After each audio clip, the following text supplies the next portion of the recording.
Good morning. I'm here with my plus one. Back on the couch.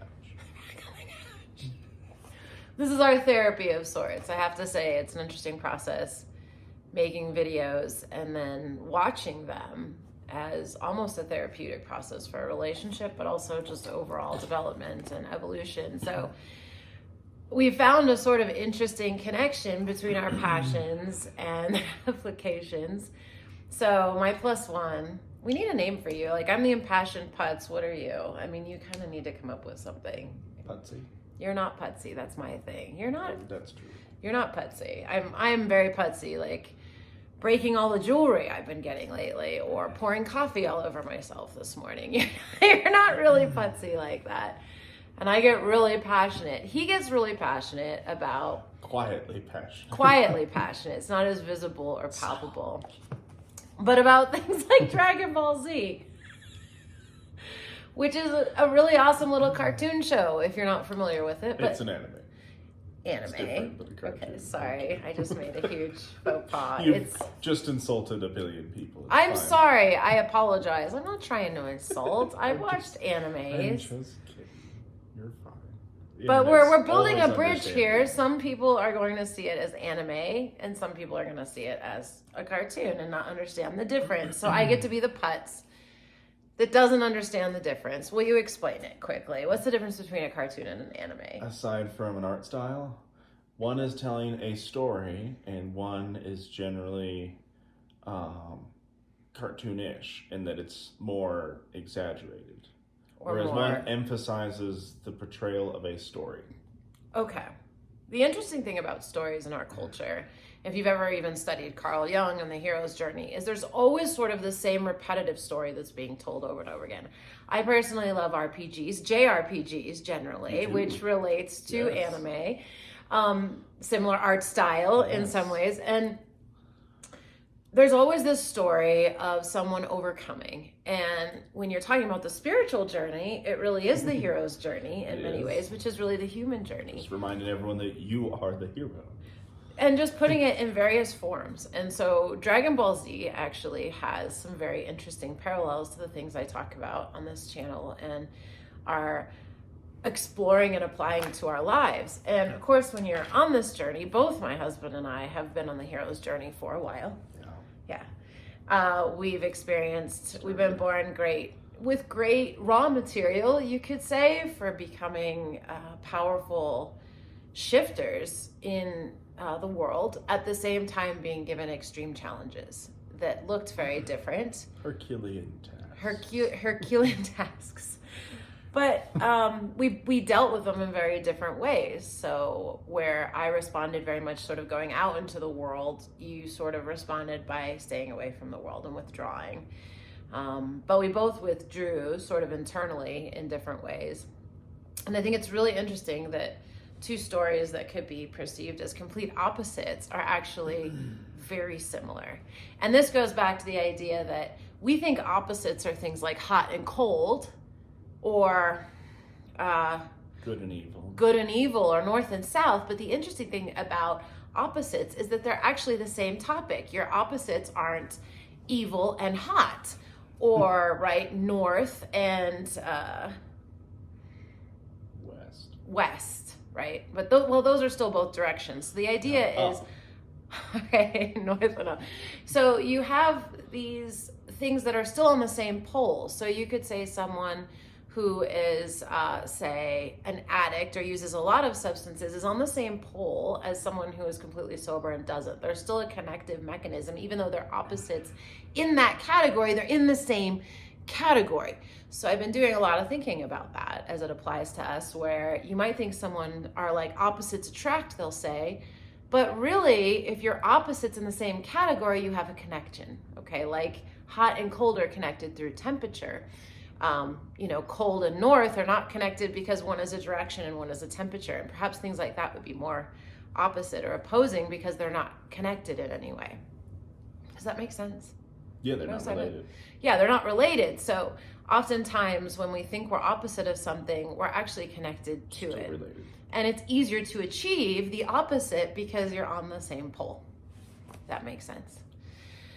So we've been exploring emotion and the way we deal with emotion. We had an incident last week where Justy was in an accident. You need your name. You're gonna have to come up with something that I can call you, so I'm the impassioned putz. But you were in an accident, and what we've discovered is that it has sort of, as with all traumatic events, it activates previous trauma.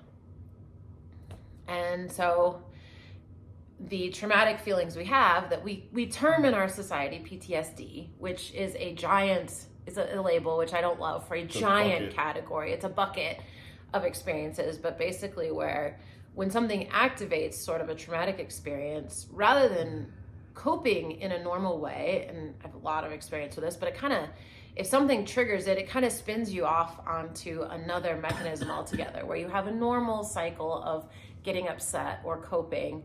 When something traumatic triggers an old pattern, you suddenly like jump off your normal process of coping onto a very different level of emotion, often without your normal coping skills, and it's much more intense and much more exaggerated. And I think once we realize someone is jumping from their normal coping place to a more traumatic coping place, I'm sure you've seen me do it many times, right? The emotional process, I want water too. The emotional process is very different, and our access to our usual tools is not present.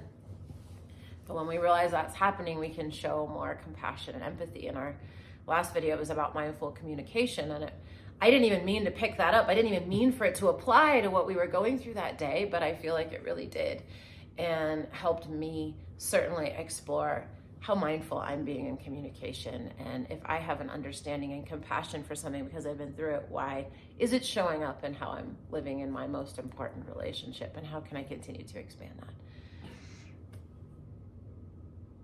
Do you have anything to say on all that? I didn't mean to sort of go off. No, you covered everything. So today we thought, well, since DBZ and spirituality came up in the last video, loosely, why not explore a little bit more about them? Should we have this intro on this video? It's a long intro. Or should we just jump into the topic? It's a good intro. Is it? Yeah. Okay.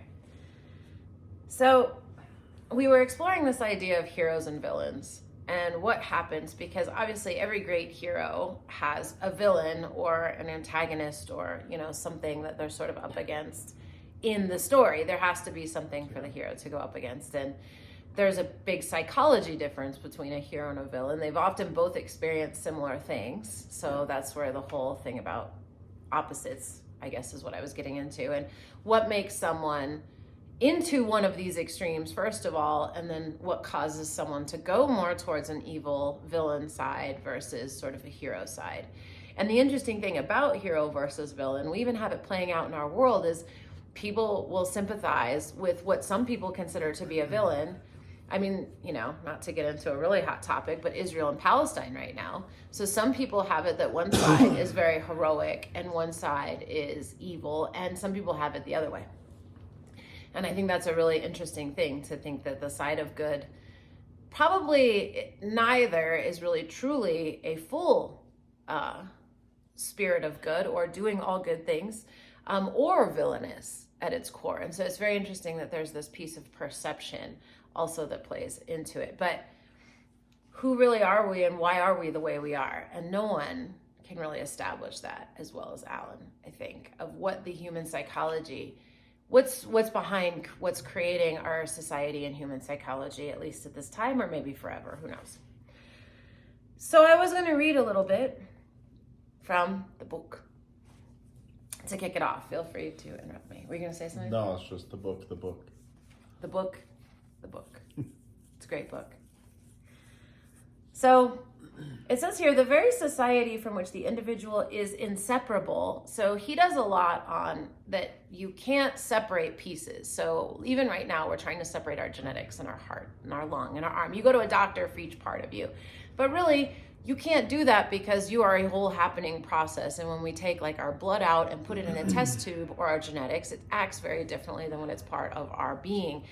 My big connection there is that because consciousness is driving us, our cells are conscious, every piece of us is conscious. And when you dice this up into little bits, you don't have that consciousness. So the book talks a lot about how we want to make ourselves like robots or cars, like we're pieces put together, and how that's sort of degrading our understanding of what's happening in the world and spirituality. And we are very much trying to dice things up into little groups now and sort of take away the magic of all that. And what's fascinating is if you go to Course in Miracles or other spiritual studies, there's also this idea that thinking we're separate is the problem. And I always thought that meant separate from God. But the more I study Alan, the more I realize we think we're separate from everything. And that's really the problem. We don't realize that we are so interconnected with our environments, with everything that's like, you can't take me out of my environment and have the same person. You couldn't slice and dice me and have the same being. So you're a whole person. We're a whole happening process with the planet, with the universe. Like, I know when you think about it, right? Our whole entire planet wouldn't function without everything happening in the universe the way that it does at the same time. I can't take the core out of a planet and still call it a planet. Right. I can't take the surface off a planet and call it a planet. No. Maybe Pluto. And you can't take the sun away or the way it's orbiting or the exact distance we are. Like, everything is so specific. And so we aren't thinking of things as whole happening processes. And so he gets down to the nitty gritty of this is even in our society. So in other words, the very society from which the individual is inseparable is using its whole irresistible force to persuade the individual that he is indeed separate. And this is what's sort of creating our mental state. Society as we now know it is therefore playing a game with self-contradictory rules. Just because we do not exist apart from the community is able to convince us that we do. That each one of us is an independent source of action with a mind of its own. In other words, like you see it on Nextdoor all the time where people think they are a safe part of the community that's filled with criminals, for example. And we don't realize that there's a connection between us and them because of this exact sort of strange psychological concept that we're being taught. The more successfully the community implants this feeling, okay, that each one of us is an independent source of action with a mind of its own, the more trouble it has in getting the individual to cooperate. With the result that children raised in such an environment are almost permanently confused. So in other words, you are supposed to be a separate source of action with a separate mind, but also behave in ways, but also conform. Yeah. Behave in ways that you're your own individual. Now get in line. Now get in line. Right. Stay there. Mm-hmm. Now don't forget, you're a free-thinking, free-acting individual. Not connected to anyone. Right, exactly. But we're also, there's a miss there too, that there is a connection in our minds. We are impacted by an overall vibrational environment. And it's interesting because we know everything is vibration now, but we still think of it in the way that we see it, which is only how our senses are processing. We know this now. Everything is sort of wiggly and woo-woo, and our senses are processing us as being separate physical beings. But we know we're not made out of goo. We know we're made out of atoms and waves and mostly space. And so we know that everything's got to be blending with everything else. We have to be blending, sitting here, you're blending with us, we're blending with the couch. These aren't all separate things, but our senses are interpreting that way. And we still haven't applied it to our mental psychology, that everything is impacting everything. You can't be part of a community that is the one mind and not have it impact your mind and action. You can't be, and we all know this, we blame our parents for stuff. You can't be raised a certain way and not have it impact how you live, and yet you're taught that it should not impact you. You're free to think that way, even though everything we've shown and taught you says otherwise. You're free. Well, and that's the problem, and that's why when we have such a focus on diversity, for example, right now, it folds in on itself, and we all become what we claim to despise because we're really not above or separate from the sort of double binds that we're being taught. In order to feel like you're a victim, then you have to become a victimizer, so to speak, as long as you stay in the mental construct of being a victim, because they go together. They're on the same pole. This state of affairs is known technically as the double bind. A person is put in a double bind by a command or request which contains a concealed contradiction. Stop being self-conscious. Try to relax. Try to relax. Like, what a dumb thing to say. How many people that are upset and you tell them, just calm down, works? It never works. It doesn't. No, that's actually like the worst thing you could tell someone. Just calm down. Okay, we'll break it down. Yes, calming down would be the best choice right now.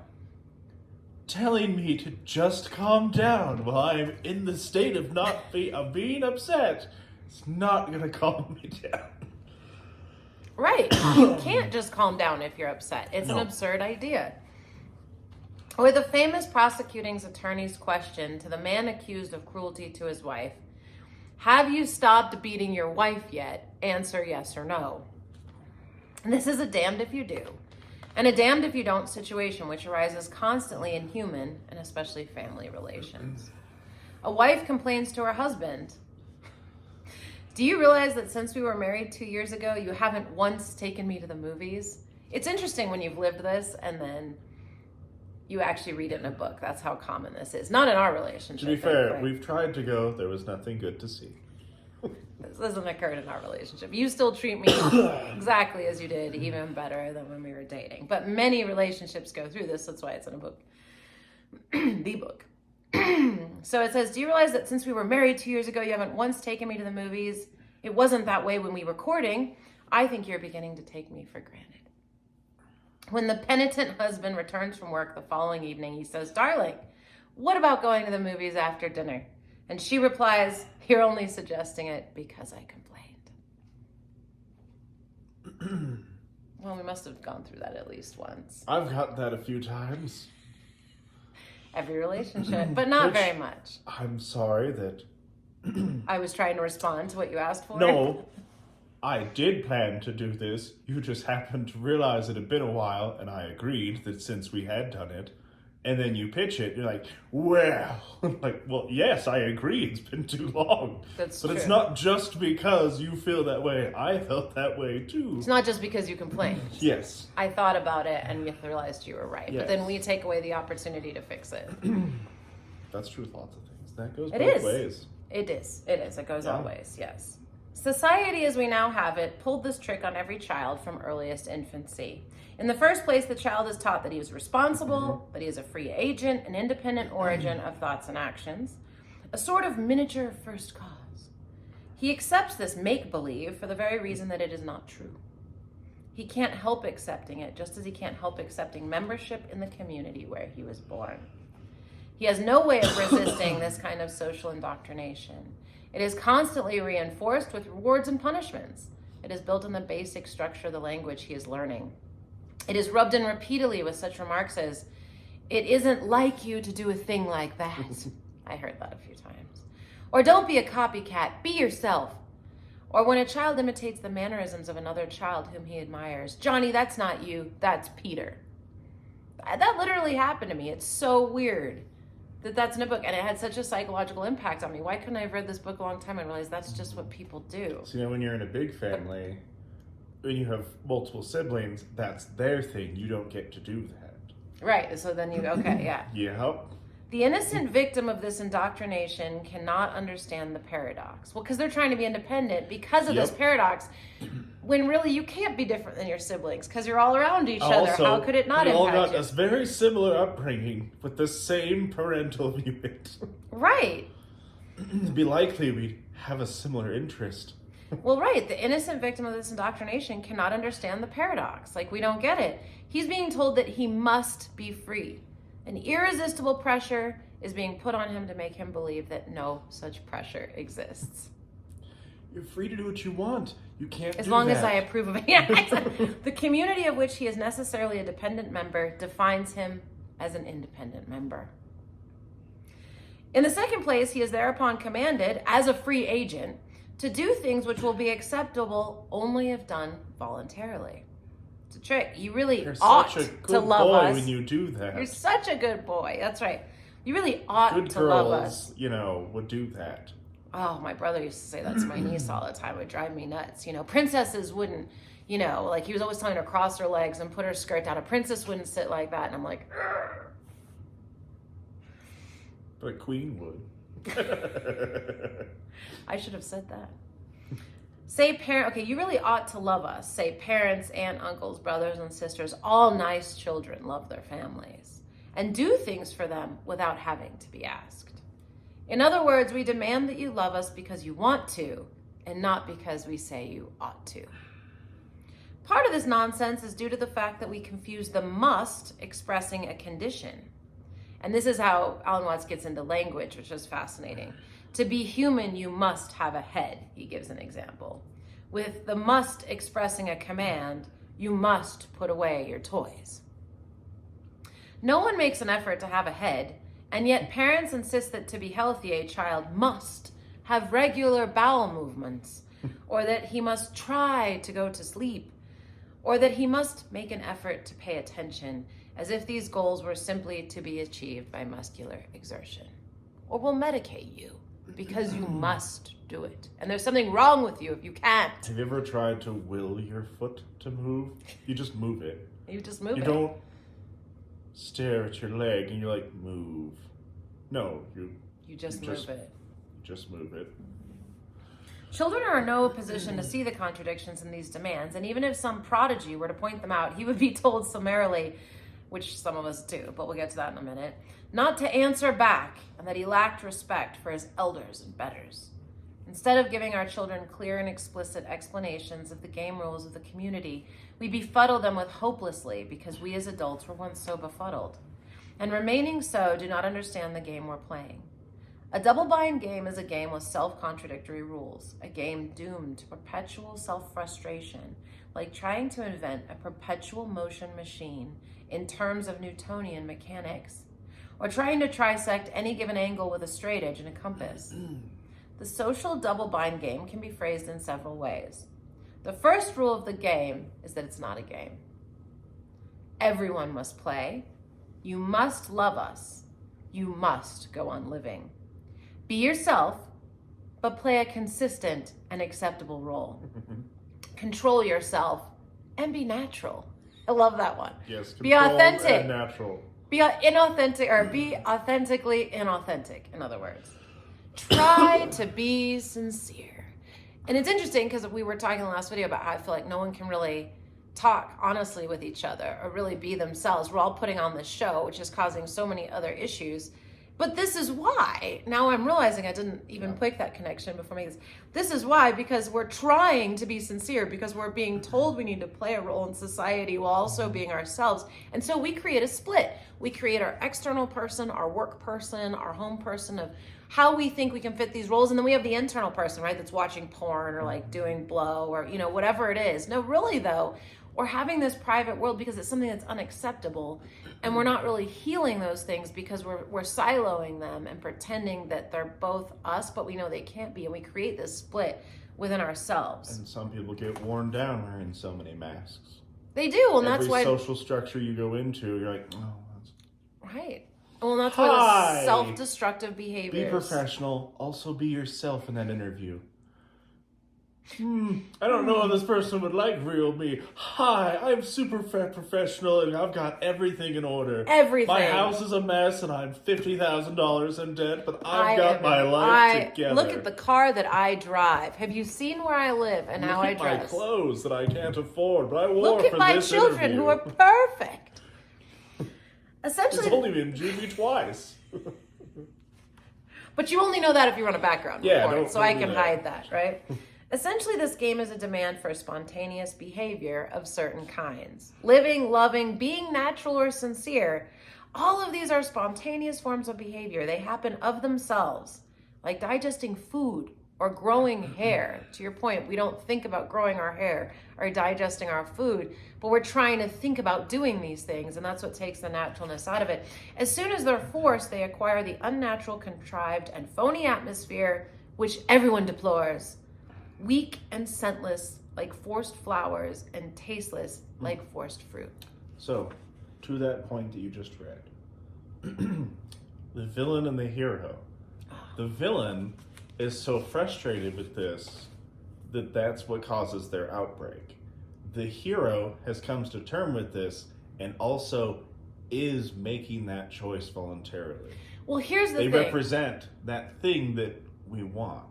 Well, here's the thing, I think, that it's interesting about the hero and the villain, and which separates them from society, and this is where it connects to this. Yeah. I think both of the hero and the villain realize there's a double bind. Yes. Oftentimes the hero's journey, in fact, is the hero waking up to the double bind, right? Often they're an orphan or they're thrown out of society in some way, so they can't really be rewarded for playing the game.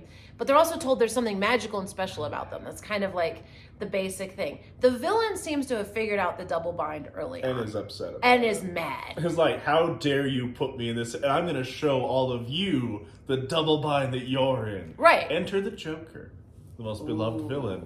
His whole purpose is to show you that none of this is a choice.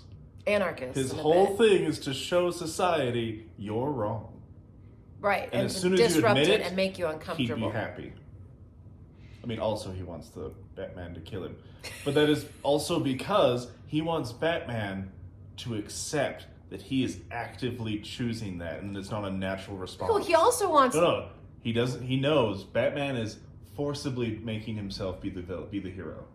Well, that's what I'm saying. Yeah. The Joker knows, and this is actually something that's in multiple superheroes, that the hero is also a form of villain. Yep. Because they're the one that's going outside of society, or that they're similar. I think a lot of the villains are trying to prove that the heroes are similar because they're acting outside of society. Same side of the same, different they're sort side of being of the same above coin. the law. It's that connected pole of opposites, right? And I think there's another point that isn't in this reading too, which is in society, when we also add God to this and we make God part of this community and society, which is really strong in the West.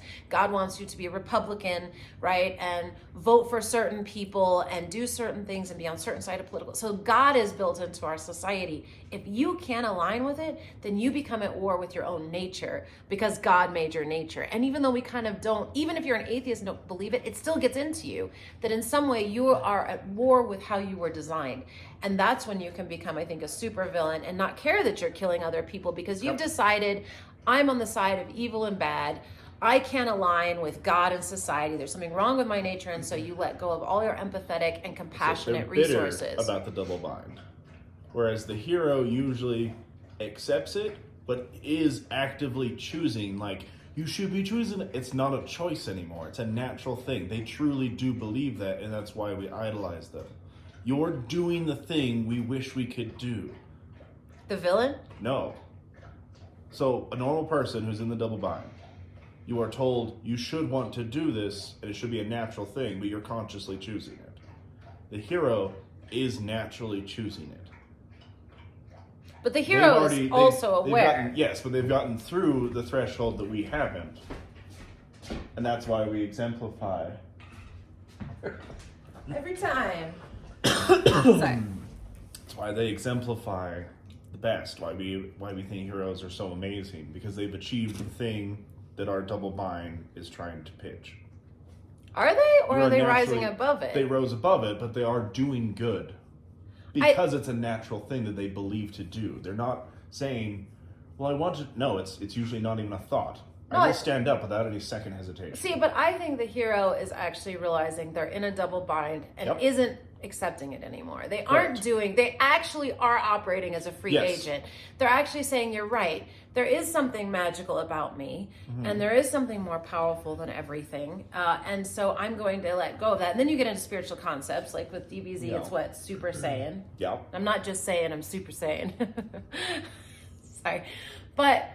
right, there's a resurrection. Suddenly you're getting into that sort of Jesus element of like realizing I'm not part of this community or society at all. And the whole idea of taking on being part of this has taken away sort of my magical ability. But there's also an element where they do realize, you're right, that they're fully connected to everything and everyone is fully connected.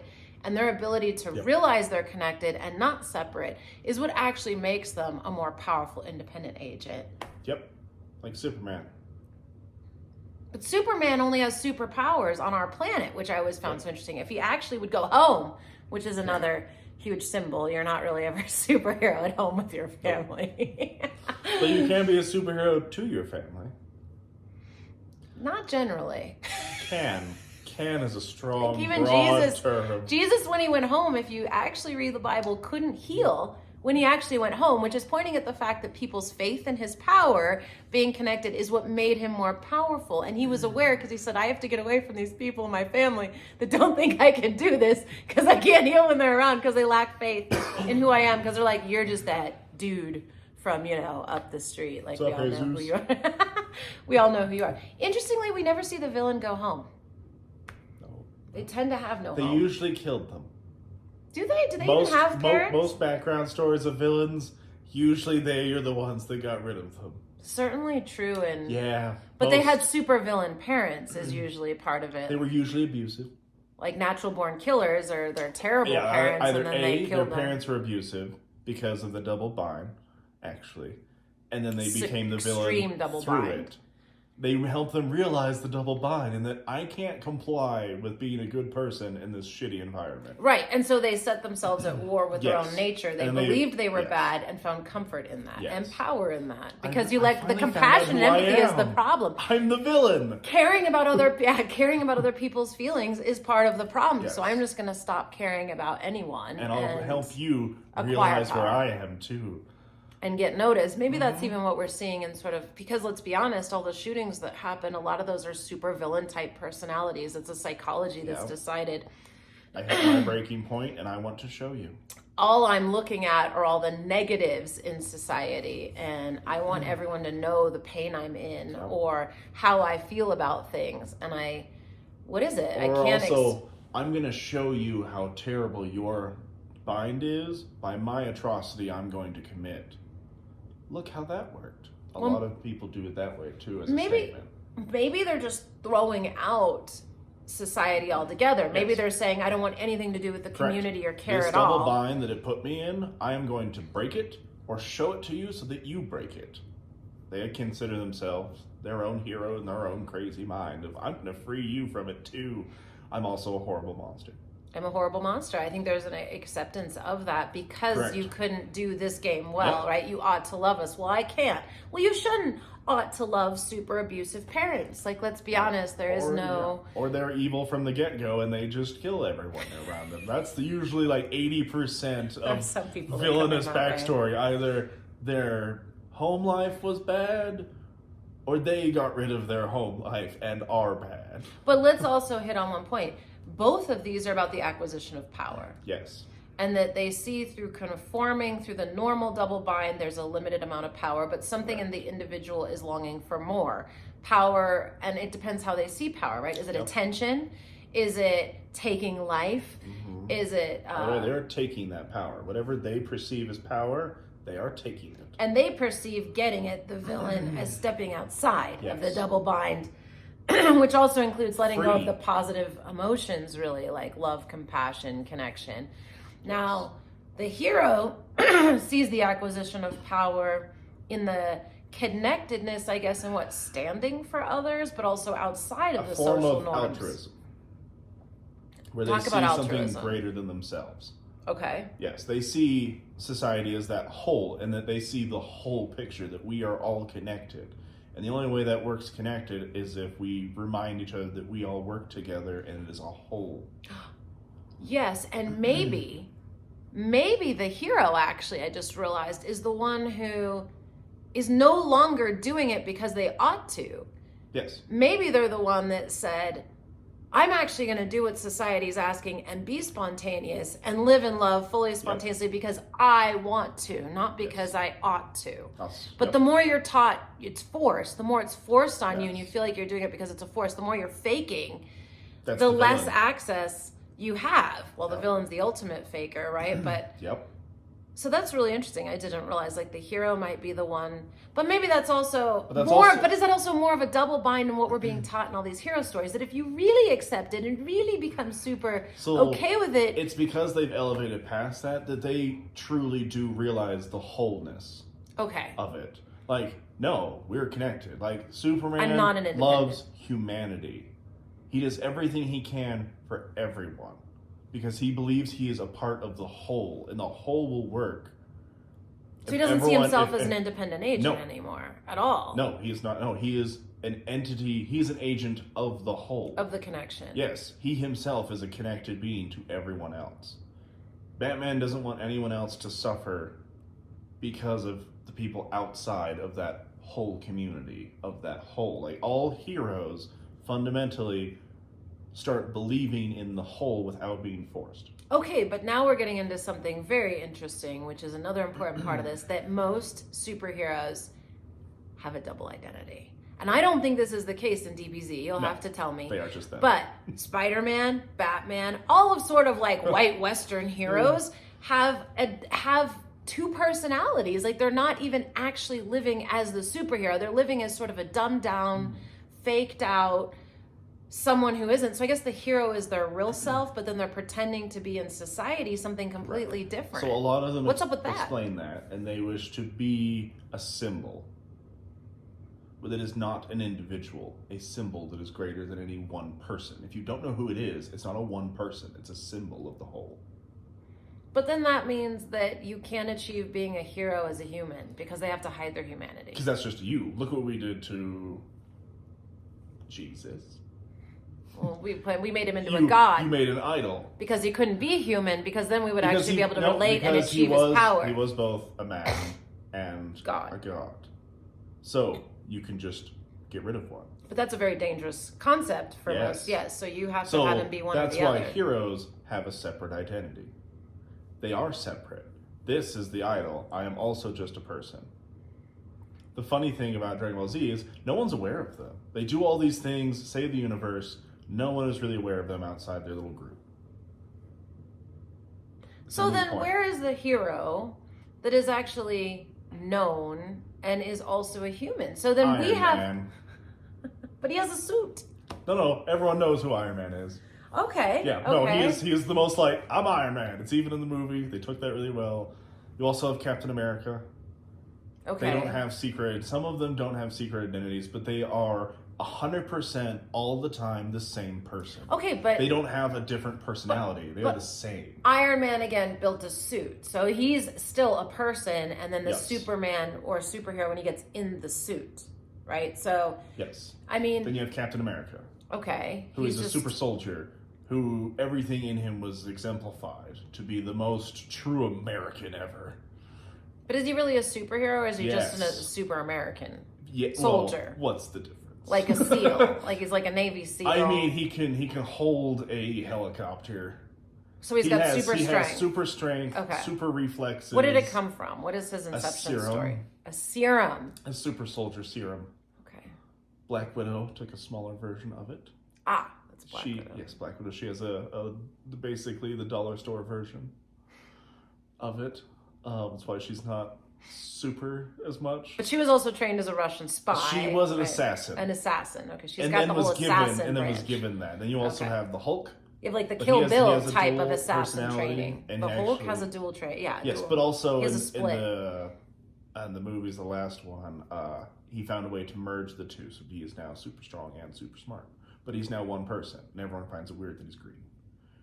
But he's one thing. Like, usually they keep it separate so that you have the idea that inspires everyone, because it's not an individual person, but no, you can get to that. The split really in the superhero is part of the double bind we're talking about, where we're keeping it, where if you want to be a hero, you can't be a human. You have to have something added to you, some kind of mutant thing, a suit that's added, and that part of you is still going to play this stupid double bind role where you're going to pretend to be part of the community and be in it, and then I'm going to go become something else, and there's going to be a split in me then about who I really am. I'm going to have two identities. There's not like a single. That's a fascinating thing. And of the hundreds, if not thousands of superheroes and characters, yes, there are a handful that do, but we're talking about the general.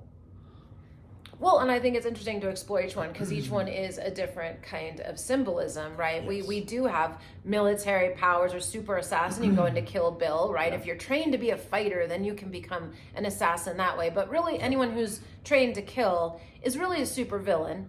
And then you kind of have these folks that were like super villains that kind of become heroes. That's kind of what your Kill Bill is. She was a super villain, but kind of good. Then they turned on her, so she took them out and became good. Black Panther, the king of Wakanda.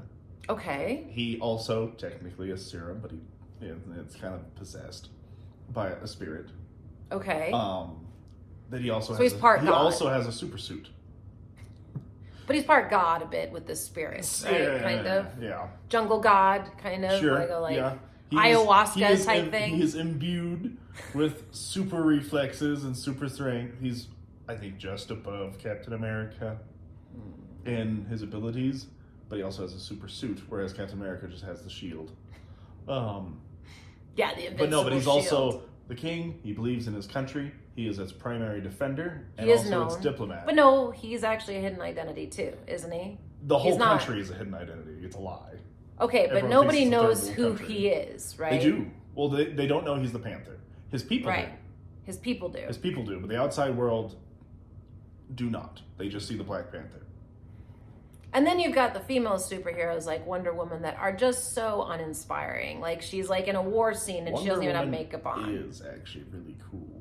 Not the movie. No, the movies. The movie was stupid. And these movies like to Thor. Well, look at the Marvel like girls or whatever those are. Like so Marvels. uninspiring. Like girls don't have standards for superheroes. Just be hot and, you know, overpowered instantly. Like I really don't like what we're doing. But that's a different idea. That's where they're completely removing the hero's journey and struggle from the character altogether. You have which Sigourney is Weaver from Alien? I guess it's a hero's journey. Yes. And I can't watch those you movies. also They're too have violent. Princess Leia.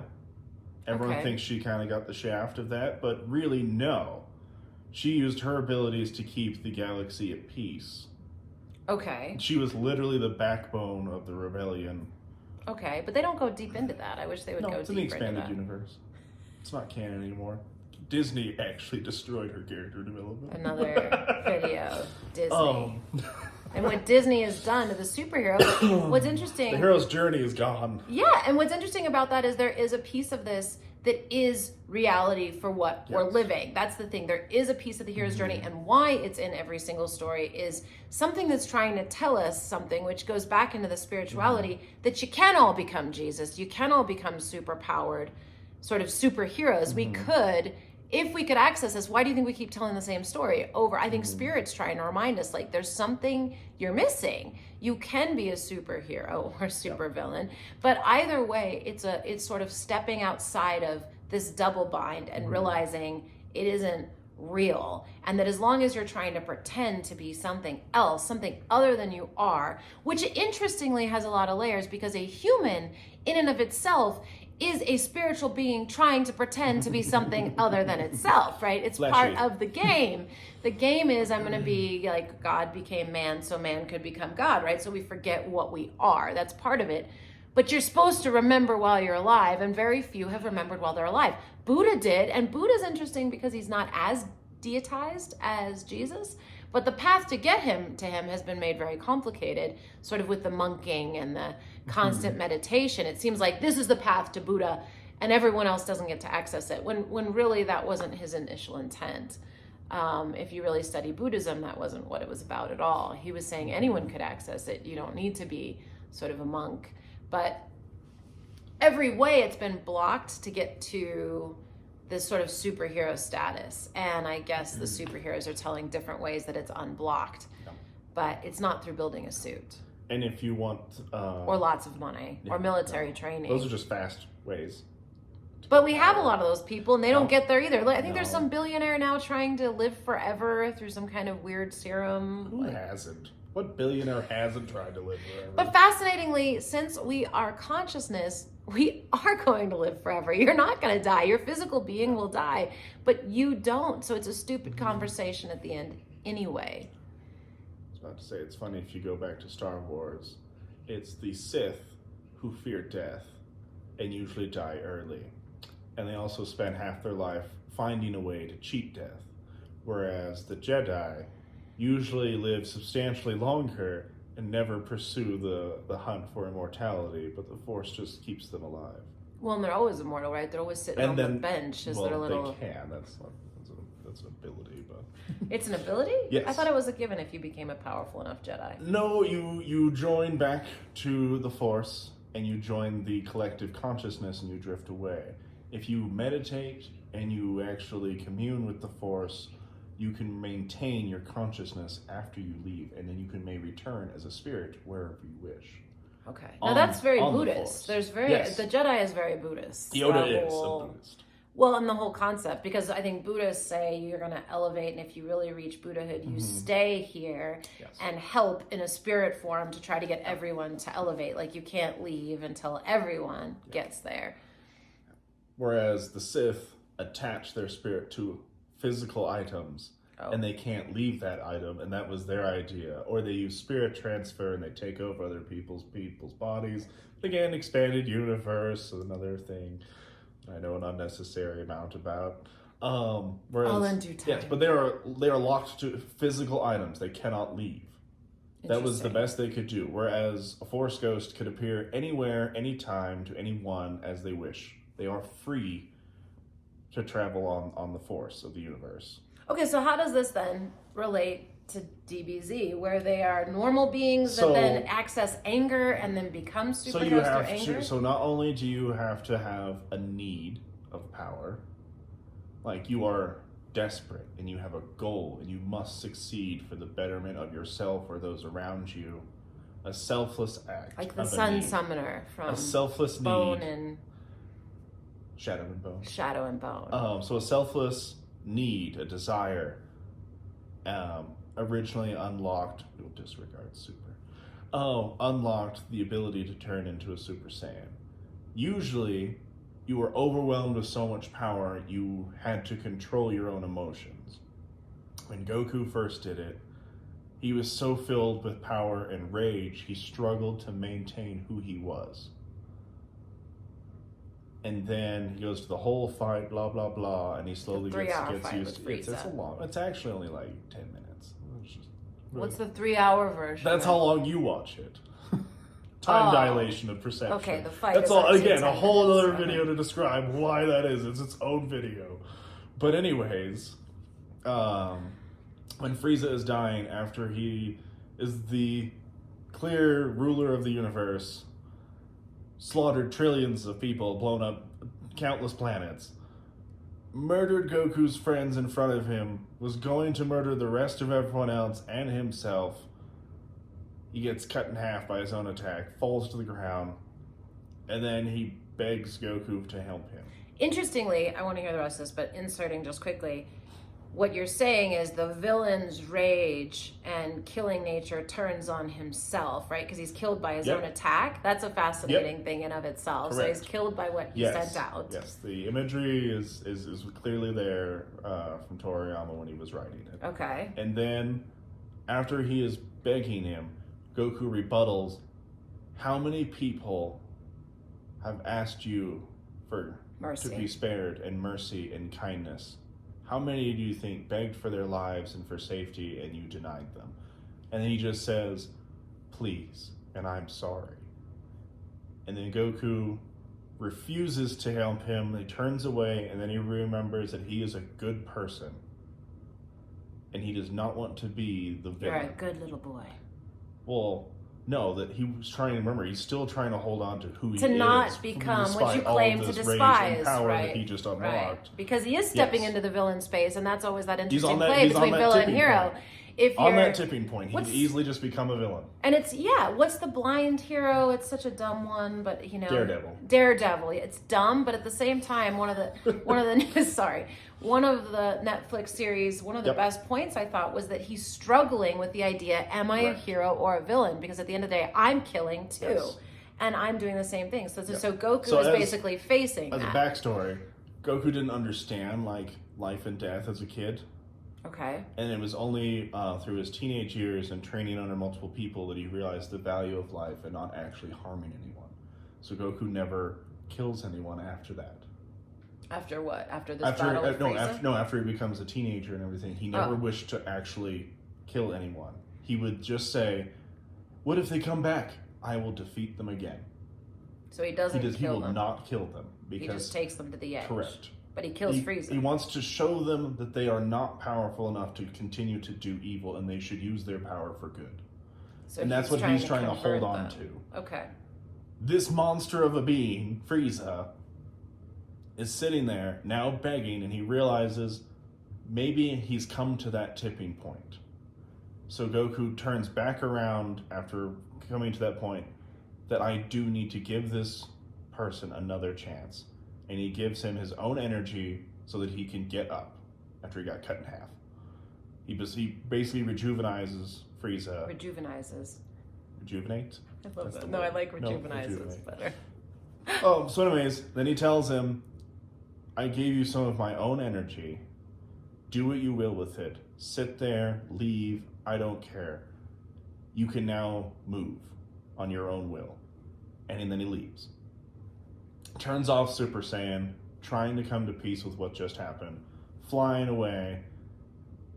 Frieza's baffled at this person just gave him power. And then he says, how dare you insult me to this degree? And calls him a fool. But that's how up, and then tries to blast Goku when he flies away because he's powered down. But there's a psychological thing there. So Frieza was facing, actually experiencing grace and mercy. Yes. But then it probably made him so revolted at his own villainous nature that then he's going to call it an insult. And that is that war within himself of, oh my God, maybe I should be good, but I've done too much to really get there. So I'm going to take it as an insult. So I have an excuse How to dare attack this person that person think that they're better than me, even though they just bested you at your best and then showed you mercy. You, it's the mercy, and though. It's the still compassion. showed you compassion. That really... Because that is a reflection on his whole life's choices. Because he thinks he's powerful because he didn't show compassion. And Goku showed him real power by showing him mercy and grace. Then he blasts him. Goku turns around and is just so baffled at this person's choice. And he just hollers back, you fool. And then he goes Super Saiyan again and blasts back and obliterates him. And then he has to escape the planet that's blowing up. But Goku. that's another thing. Yeah. And then you also have Gohan during his Super Saiyan 2 transformation, who is a pacifist. So that's Goku's son. Goku's son, much later. Is a pacifist. Yes. He doesn't like fighting, but he has the most potential of power to anyone in the show. Of course. Always the hero's journey. Correct. Like you, who doesn't ever want to get mad, right? Or ever fight or show anything like that. There's but a has reason the most... This is the most iconic scene outside of Goku's transformation. Because you also have such potential power, but in many ways I feel hold yourself back. Yes. We fear our own power for some reason. So he goes through this whole thing, and he is the only transformation that when he transforms, Gohan is actually crying. Because he is doing the thing that he didn't want to do. He doesn't want to do. But he has to. I don't want to fight you, and I don't want to fight. But I have to because you're hurting people. Because you are hurting. So I take that as an interpretation of finding your voice and standing up for what you do believe in. You can sit there all day and talk about how, people should talk more, they should be more genuine, all that things but you have to do it. And that's the hard part. Because then you're stepping out of the double bind you've been taught. You're stepping out of line, and I think... You have to do what you believe in, not because you think people want it that way, but because you believe in it. But that's all, and it's so much harder than we think it is, right? And everybody sits at home, you're right, and criticizes or says you should do this or that. Or we talk about, we're going to change the bill to make it this way, and you didn't do anything. And that's why the fakers get ahead. But there's something about the hero that's also very afraid of their own power. And so we tell ourselves we're doing better things by just conforming and being quiet and not doing anything. But during that time, the super fakers or super villains sort of take over because they're more than willing to tell you what you want to hear while they're totally out for themselves. Well, they revel in the double bind. They revel in the double bind. They are aware of it. They use it to their advantage. They are well aware of it just as much as the hero. But they are, instead of overcoming it, they are using it and embracing it and want to show it to you. So a real world application then is politics. Where are the real heroes? What is it? We convince ourselves that we can't overcome the villain. And so it's easier just to not. Is that it? Yeah, that's how you become a crowd. How do you... You're just a bystander. You're in a battle of a villain and a hero. You're just that person standing there. So, and we also all don't see our part in creating the double bind politicians are in, and we don't want to hold them accountable, maybe because we're all using it to our advantage. Like, what is that piece? So anyway, I didn't mean to take you off. No, Gohan is crying as he's taking over because he has to face his fear. Yes, and he doesn't like the feeling. He doesn't revel in battle. It's a battle manga, battle shonen. He doesn't revel in battle. Goku enjoys the challenge and overcoming those challenges. Well, it probably makes you feel really powerful to kill people. I mean, I think that's part of the war and soldier. But killing is killing at the end of the day. And that's the interesting thing you get into. But somebody has to do things on the side of right sometimes. It's easy to say we should never be at war, but what do you do if there is a Hitler or there is something where someone is doing extreme bad that must be stopped? We haven't faced that in the world since then, but there is a point where someone needs to stand up that can, and I guess Gohan is the person that can, which is that thing. Is and like, why does it have to be literally me? Everyone, especially youth, and everyone else, but the whole thing is directed at children for that reason. That you have an untapped power inside every single person. You just need to accept that you have and use. It goes back to Team America, another fascinating hero's journey we just watched, which is Gary Johnston, right? Which is like, why does it have to be me? And she says, because you're the one with the power to do something. Yep. Like, why do I have to do something? Why do I have to save the world? Just because you're the one with the power to. And I think a lot of people feel that way. Why does it have to be me? Have it be someone else. Why can't anyone else stand up and talk about I'm this? going through that. Why am I the only one saying something? A normal thing that everyone watching would understand. If you everyone at work goes through it. I don't want to be the one to say. Complaining. Have any of you actually stopped and talked to your boss about it? Have anyone talked to the boss? Or all of you just complaining together about it? And that's what I ran into yesterday, having a big sit down with my boss. He's like, people have to tell me. And you're like, okay, if no one's telling the person with the power to do something, then you don't have a right to complain, because they might not even know, and you're not giving them an opportunity to correct it. And that's, but then we sit there and go, why does it have to be me? Because I'm the power, I guess, with the one with the power to do something. And it's about using our voice. That's a huge piece of it. Yes. And why is that so friggin' scary? And I live it, and I feel the fear. And this last couple of months or year, it's been all about me getting my voice. And every time I get nervous, and it's really tough, but at the same time, it's like, why? And I'm not alone. Everywhere I look, people can't speak up, or they just do it in sporadic incidences when they get really upset, which isn't a great time to use your voice, versus consistently and constantly tapping into where am I at and who do I need to communicate with. Why is that so hard? Because you're facing a big bad villain that you have propped up to be a big bad villain that's more powerful than you. Or I guess it's the double bind that says yes, but but also it's the double bind that you're also stepping outside of conforming. Correct. And your bosses or your parents or whoever it is have this secret expectation of you and don't want you to misbehave. Correct. I was even upset on Saturday. I felt bad, like, oh, now my bosses see me out of sorts, because I was so upset that I was authentically upset and visibly upset, which usually I can keep under wraps. But there is a piece of that then I feel messy or bad, like I shouldn't get to that place. And professional me would just take it and keep working and smile. And everything's fine. A tear goes underneath the mask. But it's also about taking it to the right place. And I said that on my sit down with my boss, hey, maybe you did see me upset, but I didn't take it out on others. And we talked about it and recovered, and I was polite to customers and I was professional on the floor, because you got to take it to the place where it belongs. And a lot of us aren't doing that. For some reason, speaking to the person with the power to do something, or talking to the person who's really upset us or whatever, is the hard part. And I don't know what that is. And you'd also be amazed at what little power can go such a far way in real life. What do you mean? Just speaking to someone. You don't have to get a whole, agenda going. You don't have to start a whole union. You don't have to do all this whole marches. You don't have to also, but I'm saying you don't have to go on a march. You don't have to coordinate. Right. You can just go express to the person you have access to expressing to, and do that. And try to do, that's true. But even more so now, what does Abraham say? Abraham says, you don't even know to start the movement. Be the vibration of the heart of the movement, and don't even do anything. Yeah. Just believe it. And in fact, I have this marked here in the power of deliberate intent. And it actually says, what if you have this desire? Like this one I have marked. I want the people of the world to get along with one another. Yeah. And it says, okay, what beliefs are alive? So the belief, it seems as if there are so many conflicts and wars happening today.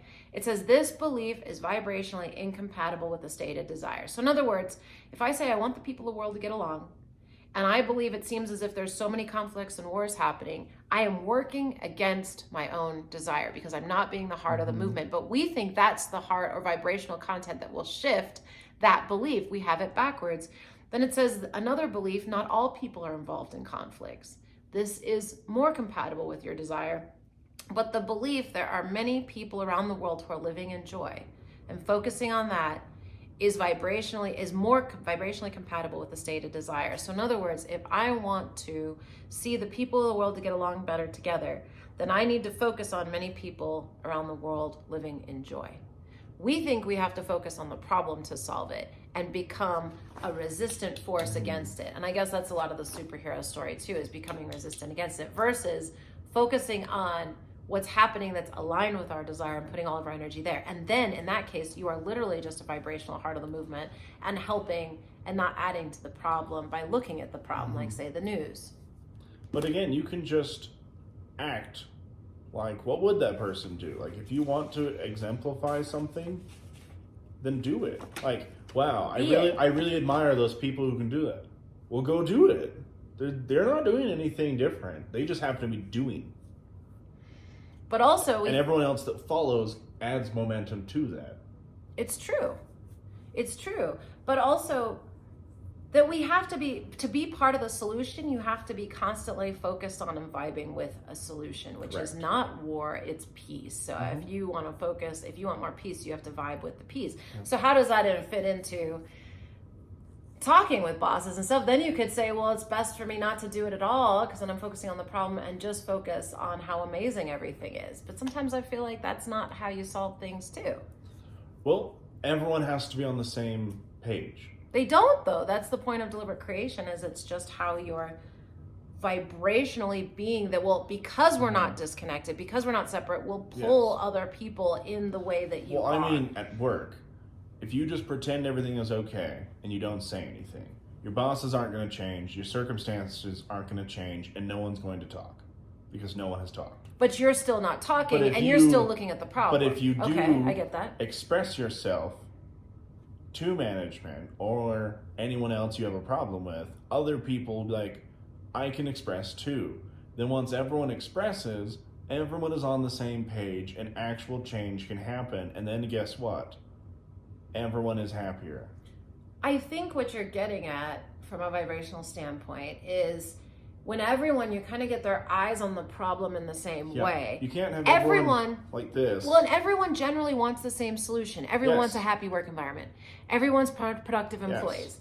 Everyone wants to feel good about coming to work. So once you identify the problem and get people's eyes on it, everyone's going to get focused on the same solution. Yes. And everyone's going to be open to allowing it. Rather than saying, my boss is a jerk and they never see me, suddenly it'll be like, oh, maybe they do see the issue. Maybe they really are going to do something to help me, like what I've set up this week for Derek on Sunday. Like, we really are taking action to make it better.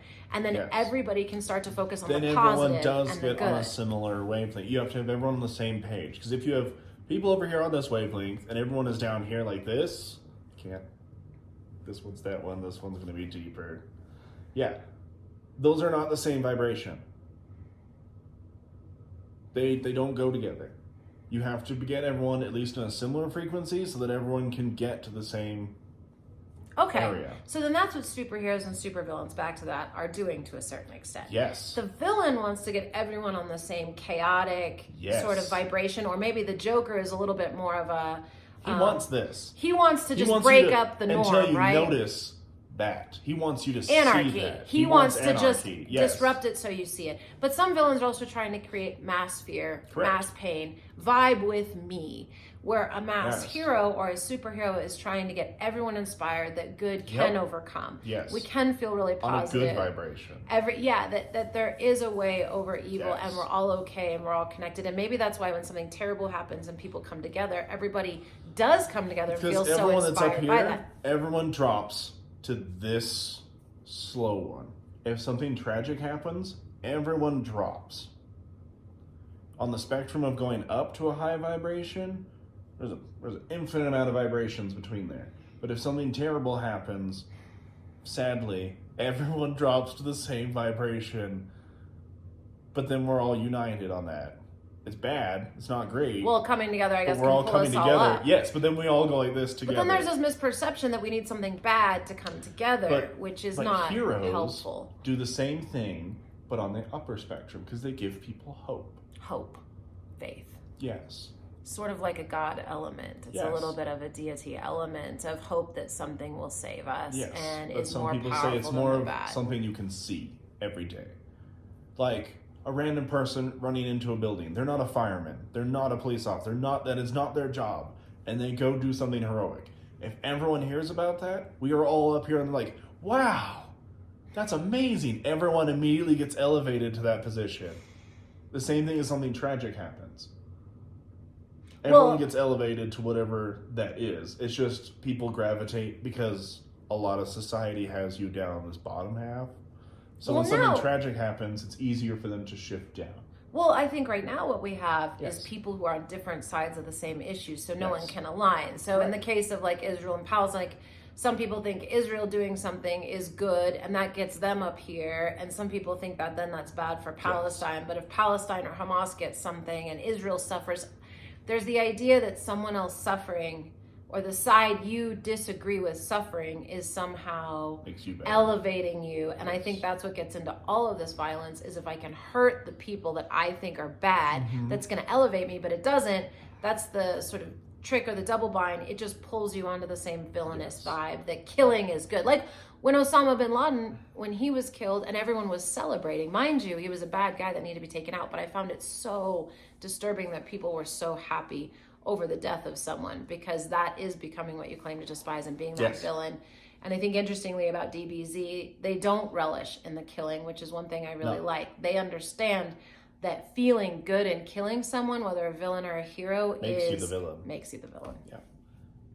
Sustaining life and always supporting life is the choice of the good, and will always make you feel good. And talking about that brought up two scenes that I thought of one character in Dragon Ball Z. He is considered a coward, terrible character. When you're a kid, you find him really annoying. As you get older, you start appreciating him more and more, and that's Hercule. He is just a dude. Is it the bald one? No, that's Krillin. Or Tien. There's lots of bald ones. Yeah. Either way, Hercule has a fro. Okay. Yeah. But the thing is, when he starts realizing he's just a normal person. These are people who can blow up galaxies and planets on a whim. Okay. Punch out whole like landscapes if they really wanted to. Okay. This is just a normal dude. He sees the horrible things that are happening, and the robot that's about to give Gohan a speech when he turns Super Saiyan 2 says, "Can you please take me over there to speak to that young boy?" He's like, "Are you kidding me?" He's like, "You're the only person who can help me. Just throw me over there." Because he's just a head. His body was destroyed. Whole context thing. But anyways. The robot? Yeah. Okay. But Hercule realizes that he is the only person there who can get his head and throw it over there. Just throw it. So he does it. He grabs the head, he throws it over there, and then quickly runs back into hiding. And then, because he acted, Gohan's able to save the universe. All he had to do was throw a head. And then in GT, which is not very popular, but... What is GT? It's the...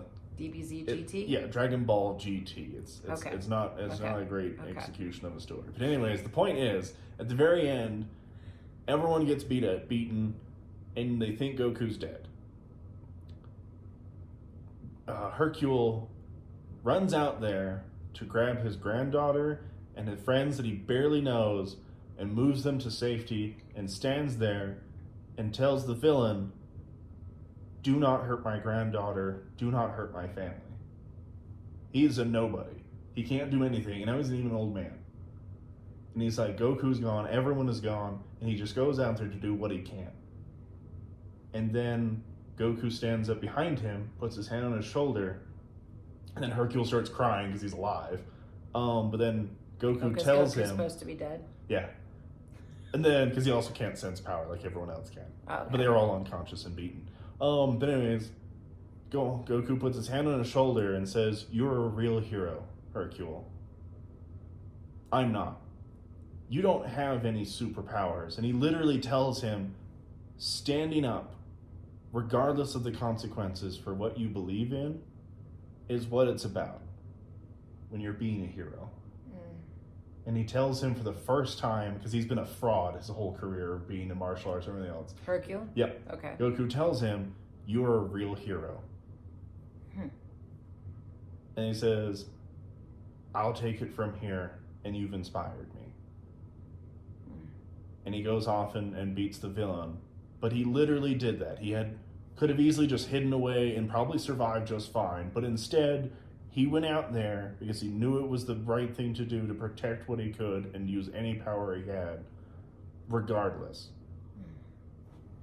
And he was a real hero in that moment. Well, maybe that's what's missing, but at the same time, it's like, what are we missing from that? Because I feel like so many people are trying to stand up for what they believe is right, but they end up, again, becoming what they claim to despise, or they're missing... If it works, we get mad at point. Or maybe it's all about our personal rather than the greater humanity. Yep. You have to think of the whole. Protecting me rather than protecting, like, I know I'm just thinking specifically of diversity right now and how people, especially like women, for example, we want to claim to be victims, but then I have witnessed again and again where we are now harassing or oppressing or discriminating against men. I've worked in environments, I'm seeing it, and it's like, well, it's okay because I've been oppressed. We're missing the point, and then talking about being a victim and yet victimizing, and that's really been bothering me because I'm like, okay, we're trying to stand up for ourselves and having power, but yet we're becoming exactly what we claim to complain about in men, and how are we missing that so quickly? I don't know. So there's a piece of also standing up where it's like we want the other, it comes back to we want the other side to suffer rather than trying to uphold everyone. That goes to the more about equality and less about revenge. Just because somebody harmed you doesn't mean you harm them back. It means you eliminate the scenario in which they had the ability to do it. Which means you have to not hurt them. You just remove the ability in the situation where they could. And you make it all about being fair, like you said, rather than being, rather than, you have to learn to protect the people who hurt you as much as you want to protect your own beings. It's not just about women, it's about people. It's not just about a certain color, it's about people. And that's when you make it about a certain color or a certain gender, like you're creating the exact same scenario. Like most activists. Or Jewish or Palestinian, like when you're making it about a specific group rather than just people. So most activists fall into the category of, I was marginalized, so instead of being equal, I need more. I need to be above those that have marginalized me. And I was like, no, because that's you acting on your own hate, your hurt, the pain that you receive hurt people is what you're responding to. That's right. Then you're on the same pole. Yes, because I was hurt, I need extra. No, you used to just want to be equal. But now that you are gaining momentum, you feel I can take more. Or I want them to be down. Yes. I think it's or I got to equal and then I pushed them down. I want them down because that's but where then they're like, so we don't understand equal. Maybe because we've been oppressed, we don't understand what equal ground is. So less about vengeance, more about equality. Even an article I was reading yesterday by a woman who was so upset that they weren't acknowledging crimes against women on October 7th with Israel. And it looks like the UN is only acknowledging what's happening to women in Palestine. But really, it shouldn't be about acknowledge me. It should be about acknowledge all of it. Because either all of it is wrong against women or none of it is, and it's about picking a side. And that's the problem. So heroes in all of our fiction treat everyone equal. They want Superman to save isn't standing everyone. for white men or Americans or businessmen. He will save the villain. He will save everyone. There's a point. Everyone is the whole. They see themselves as that whole. They haven't parted themselves Everyone is equally valuable for saving. Whereas the marginalized person now feels they are separate from the whole, and they want the whole to accept me and then put me slightly above because of my grievance. Because they still think they're separate, which is interesting because they're still playing within that community of saying like, I'm separate and you don't like me, but yet you're part of it, so you can't be separate. Yes, it is that I'm not going back into this wonderful whole. Specialness. Special is bad. Special is bad. If somebody is trying to make you feel special, they're also trying to do something else. Manipulate you. Yes. As soon as somebody tries to convince you to be special. Well, because they know they're hitting that piece in each of us where we want to be special. I want you to notice me. I want to be singled out and be special because I was singled out and hurt. Well, or for any reason, right? I mean, we all just have this desire. Read my book, do this. Like, we all want to be special. And when you acknowledge I'm special, then you can get a special advantage from me because I think you're really seeing me. Also when really you're just using me against me. That's also how some people love falling in love, because they feel special. This other person makes me feel special. And then once it goes to the normal, next person, I want to feel special. And eventually in a relationship, Correct. you become equal, but you don't want to be equal. You want to be special. Yes. It's the That's people that enjoy that as well. too. And the same thing happens in politics. You don't hear about anyone that isn't special. The people who've been there for 20 years, you've never heard their name. They are doing their job. They are trying. But they don't have the sound bites or the talking points, but they've been there, putting in the work. Or not. Or they're just sitting there. Exactly. Or both. They love not being noticed. There are many for both, but I'm saying but they're just special because they have their title, people that love titles. Also, I'm special. I am this. Like a good... People that want to stay in the limelight all the time. A good lead, a good manager, they just want to direct people to get things accomplished. It's not because they want to say, I'm a manager. And I'm the leader, right? That's the Taoist philosophy of a true leader. No, you just when want the to leader get things leads, done. the people will think they did it themselves. Correct. And I always think about that as a point of being a leader. Like you want to empower the people to think they're doing it themselves, but there's still this piece of really leading in that. You don't care about my title. I'm just helping coordinate all of us achieve. Period. I'm not special. I'm just helping us all achieve. There's no special feeling. Special makes you feel like you're different, and if you're different, then you slot yourself above or below something. Either you feel below or you feel above and you fear someone putting you down below. That's also bad. But that is a very common thing. It is. And the villain believed that they were special. Ultimate special. For usually the wrong reason. Because they either realize something nobody else did and they want to show it to you, or they realize that they're not special just like everyone else, but they're the only one that realizes. Well, I feel like they really think they're special, but they feel like everyone's rejecting them. Correct. And refuses to you see are how refusing special to see they my are. special, and now I'm going to show you. I'm going to punish you just for how it. special I am. And it's usually by showing you how weak you are.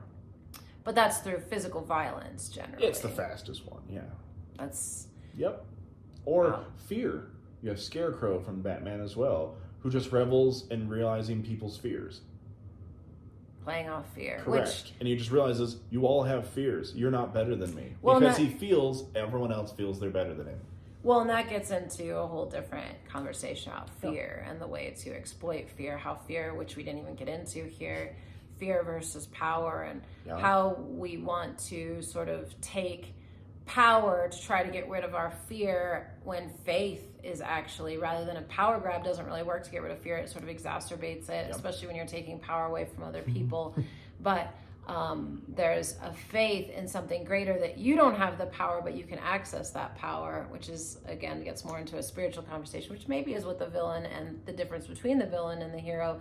The hero thinks they have faith in something bigger than themselves, like you're saying, and accessing that, but it's not actually them and being special. And maybe that's why they have, you're saying, that double identity, right? So it doesn't become about their specific specialness, but about tapping into something which is, again, gets into the God deity, like I'm going to believe in something that's going to give me access to power versus taking it through fear and violence. And this video got a lot longer than we intended. Did it? It's an hour and 20 minutes. Thank you for watching. You think anyone's going to watch an hour and 20 minutes? I've watched longer. Have you? For just a conversation on... Yeah. I watched a whole deep dive on altruism and the Jedi Order. It's 2.5 hours long. There was another one that was 3.5 hours long. But that's a specific, we're not really on a specific topic. What even is this about? The hero versus the villain. Correct. And the psychology The of double bind The and double what it bind. does. What our And society our is societal doing. views of what the double bind disseminates into in real world, what we see. Well, I think the real, right, absolutely. And the real world application of this for me is the supervillain becoming so pervasive, especially with shootings, especially with people going into public places and just shooting people. That is a type of villainous sort of behavior that we're seeing that I think is a result of this. And obviously superhero movies do it on a bigger scale, they but just exaggerate. We're seeing it now. We're seeing some hero, but I don't know that we're seeing as much of a superhero counterpart to that. And I think that's the question: is what do we access to get that superhero counterpart to start to heal some of this stuff? I think people feel a lack of that type of focus or leadership, don't you think? With great power comes great responsibility. Well, but even... Yes, nobody wants that extra responsibility, so they don't reach for the power within yourself. Maybe. But maybe that's also a double bind. Maybe it's not true. Maybe because the faith and something greater than yourself giving the power, it's not really sort of yours anyway. It's sort of letting go and giving over control to something else and not making it about you, but just, embracing... I think it's when we realize that we are all one and we aren't this single pointed human focus, but you have to be willing to let go of a lot of the personal things too, that you can access that power. And we have lost a lot of folks, at least in my realm, Wayne Dyer, Louise Hay.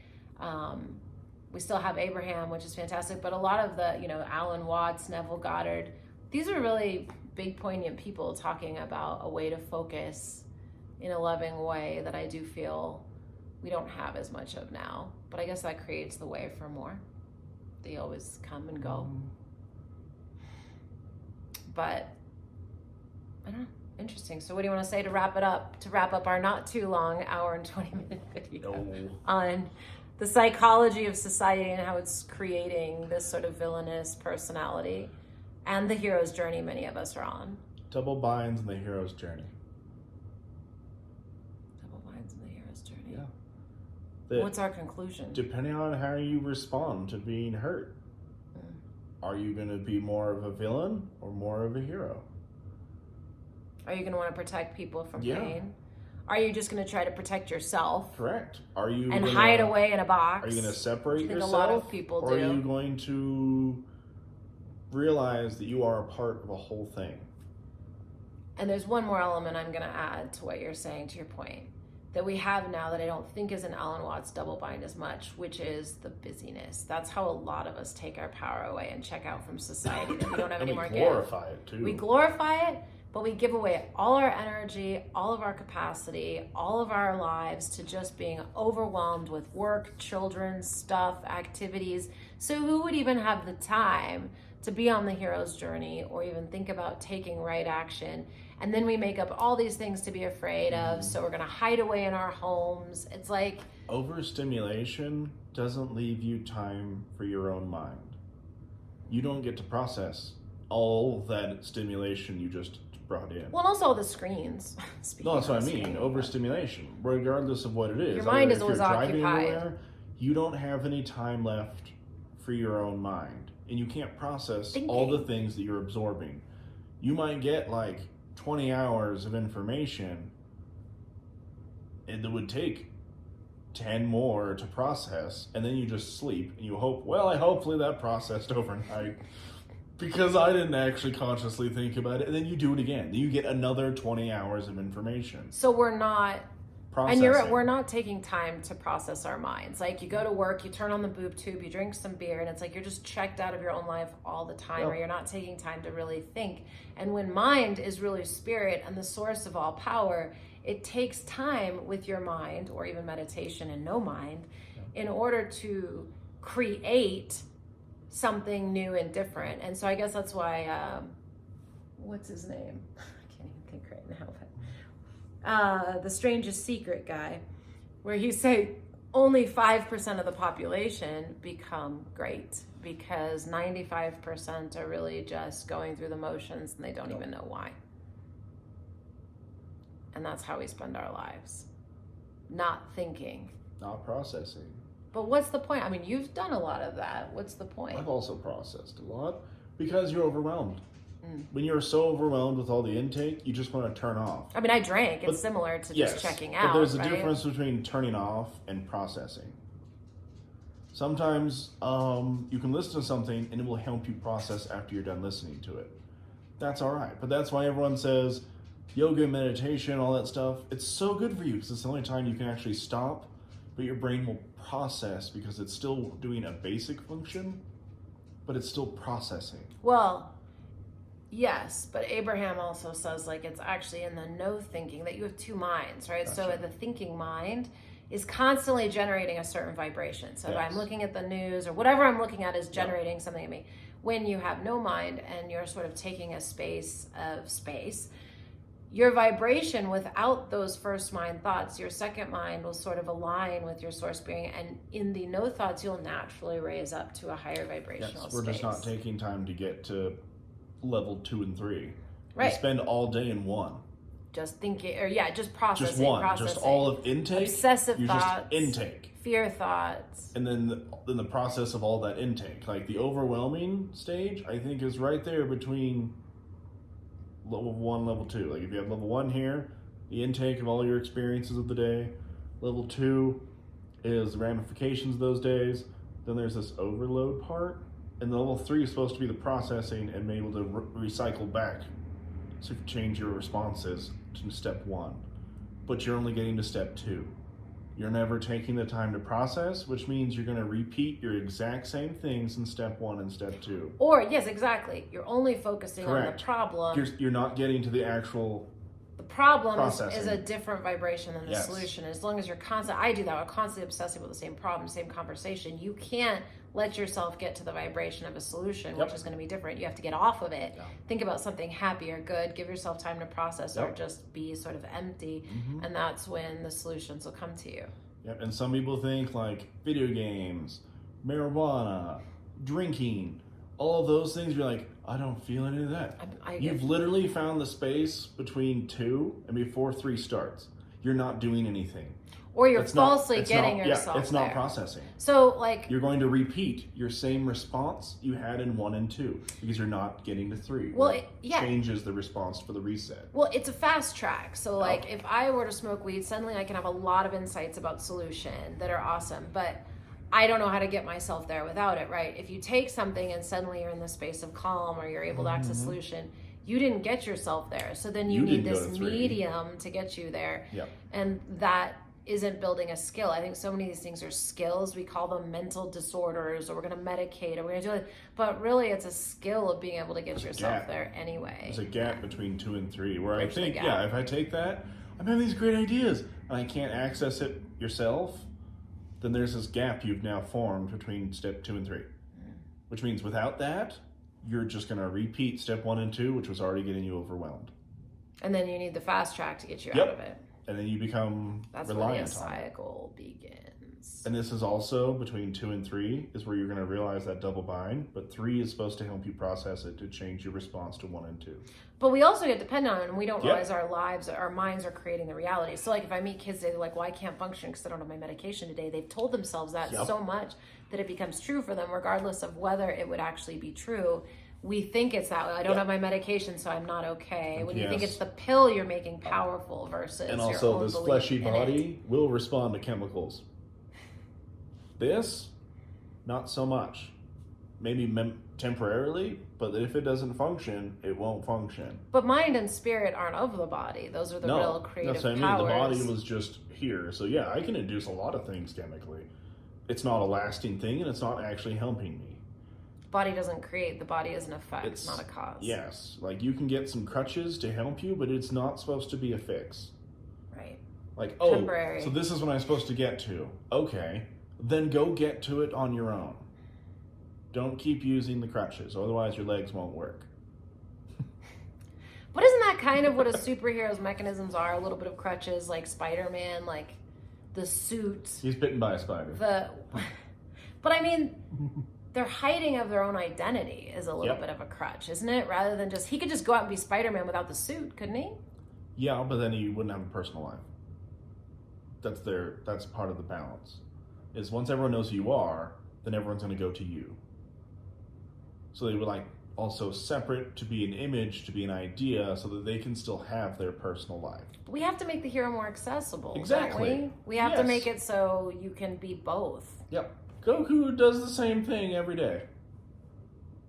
But they don't know, but the public doesn't know about him. But they aren't aware of him. But if you take a political hero, for example, we know all about look at the royal family, who cares what's going on in their lives? Apparently everyone other than me, but it's like constantly everywhere. I'm like, who cares? Exactly. We're so drawn that we make being a hero daunting because the trade-off of who wants all that. That's why I'm saying just the only people that don't want that kind of attention are super villains, right? Because they want to be special, right? If you're someone that doesn't want, like, I don't really like being looked at, you don't like that kind of attention, then you're always going to. So there has to be a way to be that while also being you. Everyone just has to do a little bit, and we'll all be doing a lot. And maybe not idolizing. I think that's the thing, even with our actors and actresses, like we make them into, or Taylor Swift, like we make them into gods. It's so strange, rather than doing your little part and being like, she's not impressive, she's just a human. You played a song that resonates with me.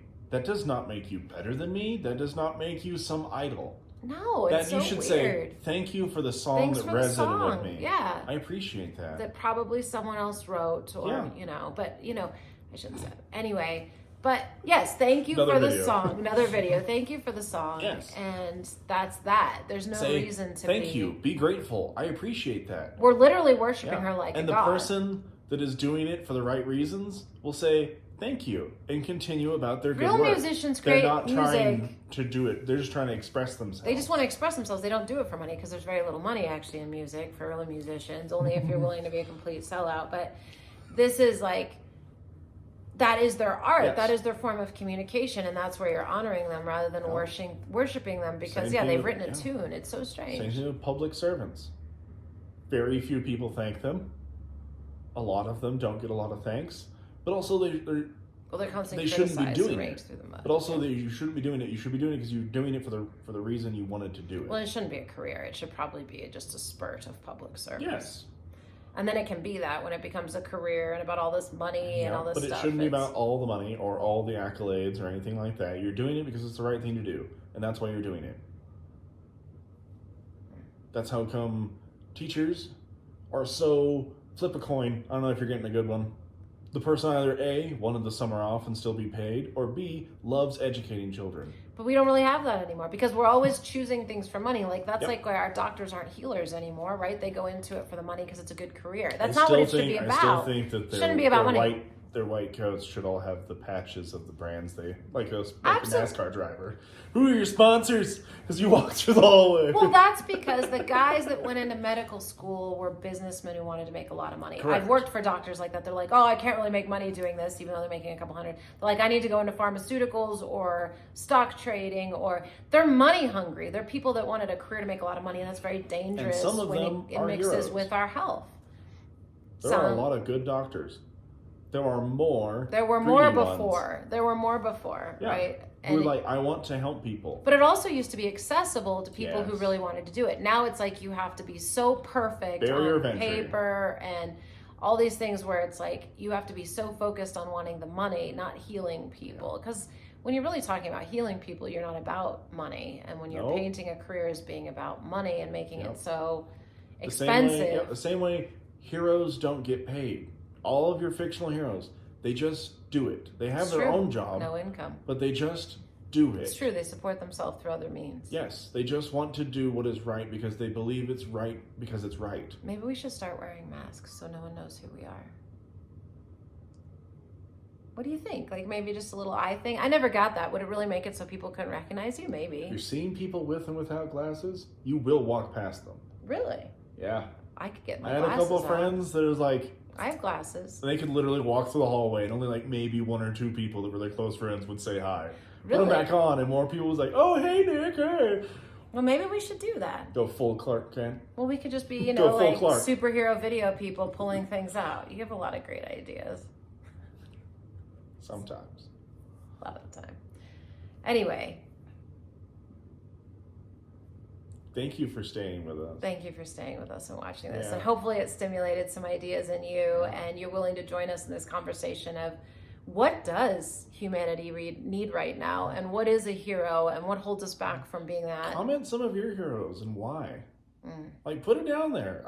We want to read some of your guys', who are some of your favorite heroes and why they resonate with you or what do they exemplify. And you're like, I love that they are this symbol. And how it speaks to you. Yeah. And ones that we missed or different aspects of each So, one. like I said, there are literal thousands. There's so many. And having this conversation around what do these symbols mean to us? Why are we so attracted to them? Why are we telling the superhero story over and over again? Because I feel like we're asking to be inspired to something. And what is that? You're looking for something to be exemplified, but you're not seeing it, but you see it in fiction. Or even superhero Jesus. Like, you can even look into spiritual mythology. Like, Jesus is a so many superhero of sorts, right? Naruto. You don't know that one, but just know they call him Ninja Jesus. I think I've watched Naruto a few times. Talk no jutsu. Ninja Jesus. I mean, really, though. I mean, you have these... Even Alan Watts or some of the people we study are a bit of superheroes in a certain way and achieve something. So... I mean, Alan Watts, in some of his recordings, he even says, I'm more of an entertainer now. I'm an entertainer. I'm an entertainer. Thought-provoking. Yep. Things that but are I mean, like, even he didn't see himself as a hero. No. But he knew what he was doing was good, but he didn't see himself as a hero. He was really good at asking questions that made people think. He was just trying to prod people in the right direction. But even for him, the interesting thing is I think he struggled to live as what he knew. Yes. Like everyone. No better, do better.